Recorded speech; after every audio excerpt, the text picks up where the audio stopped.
Okay. Good afternoon, sir. Good afternoon. I couldn't but help, while your wife was sharing her journey Okay. the other time about, she kept mentioning your name. I'm a lucky I was man. like, me say, I go love, I had this sweat. you know, and it shows how much, support and how much energy you had to put on. But I couldn't help but I want to hear from you. Okay. What does it feel like?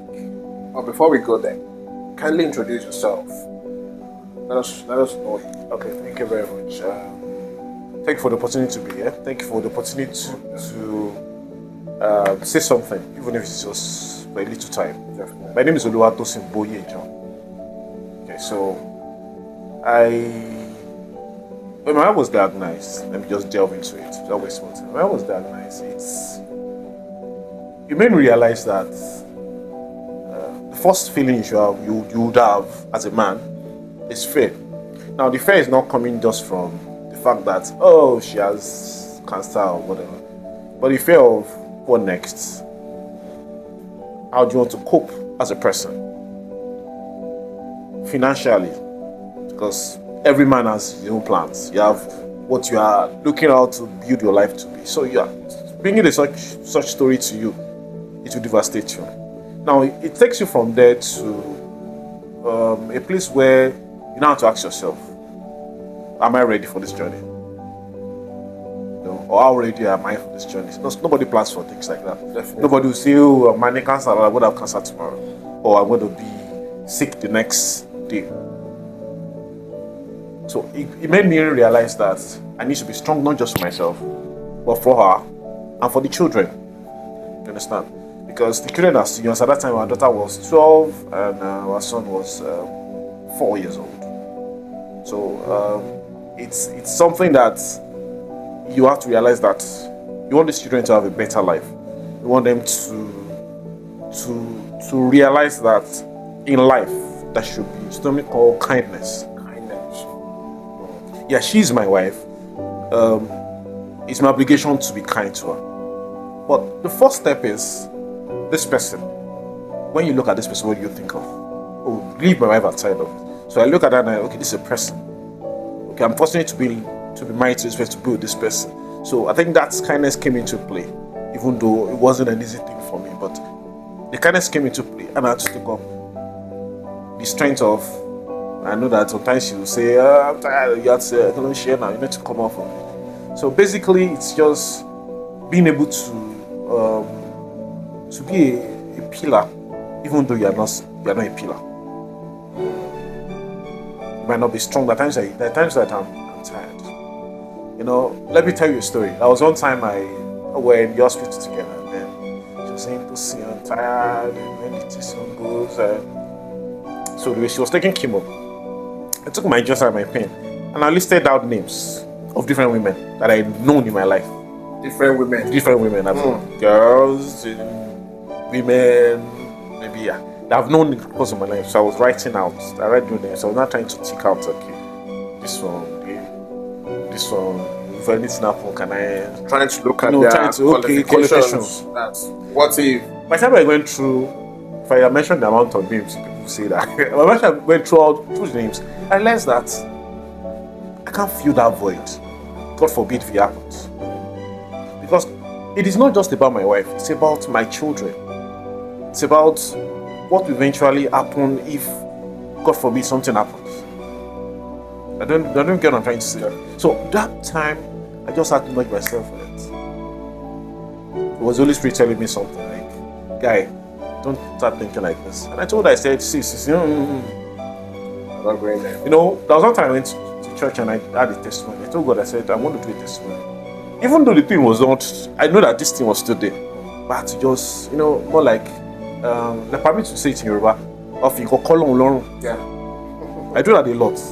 I'll just tell God, I'll go and do testimony. Maybe when I go and tell people, you will not want to make sure this thing. And halfway to that testimony, I couldn't even finish up. I was crying.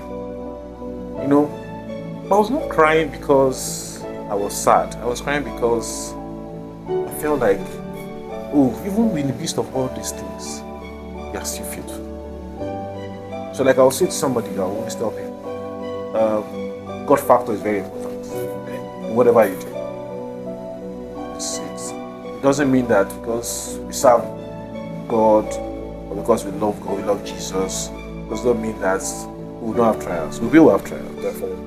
It is what you do during those trials and afterwards that makes the difference. So what stood that ground for you? Because one thing I know is this: taking care of someone that is not in the right position, it takes a lot. It does. Not to now talk of cancer. Now, you are trying to be as strong as you should be. Why did I bring you up? It's because I've seen cases where at the middle of the journey, eventually the woman gets abandoned. Should we blame the man for being insensitive? Or should we just say, oh, maybe that's his own final step? It's not easy, like you said, taking care of someone that's going through a particular journey, right? So what stood in for you? What keeps refueling, you, giving you that strength? Though you were down at some point, financially, emotionally, everything. What's that thing that fuels your system? Okay, I'll say love. Love for my wife, yes, love for my wife. But basically, I think it's same from how I grew up. I grew up knowing my parents to be loving. I grew up understanding that there's nothing you do in this life if you're not kind to somebody else. If you don't, kindness doesn't mean doing something for somebody when you know that you get something back from them. We are doing things to people unconditionally. So, I see my father is a very patient man. That is patient to a fault. In fact, one of the, I think, I don't know how somebody can be that patient. My mom on the other hand, she's there, she's everywhere. But maybe those things help me growing up in life. So made me realize that one thing that should keep you going is that when you find yourself in a certain position, okay, let me put this position was, I realized that I don't have any choice in this matter than to do the right thing I need to do. And this is a message to men.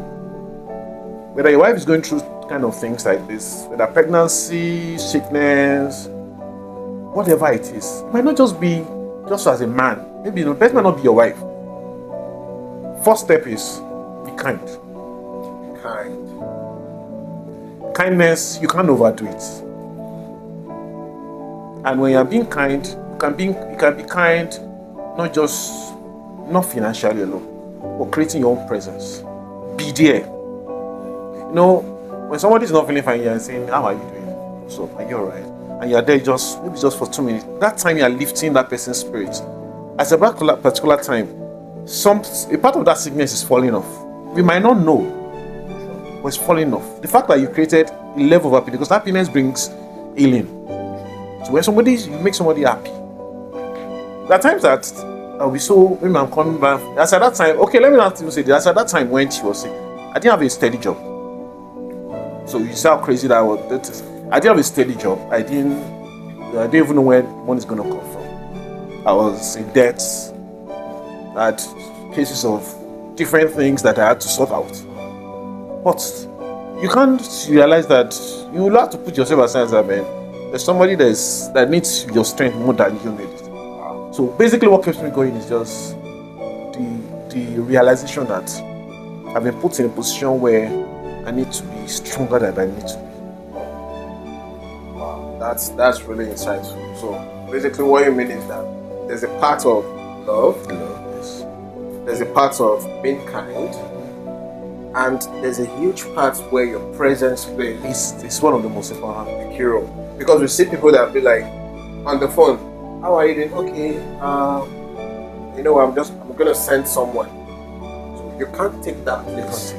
Your role as a husband cannot be overtaken for someone else. Oh, I'm gonna send my dad, or I'm gonna send my mom.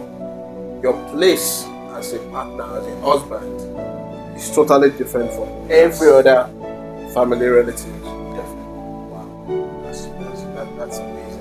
That's amazing. So at some point, I know you were, of course, father.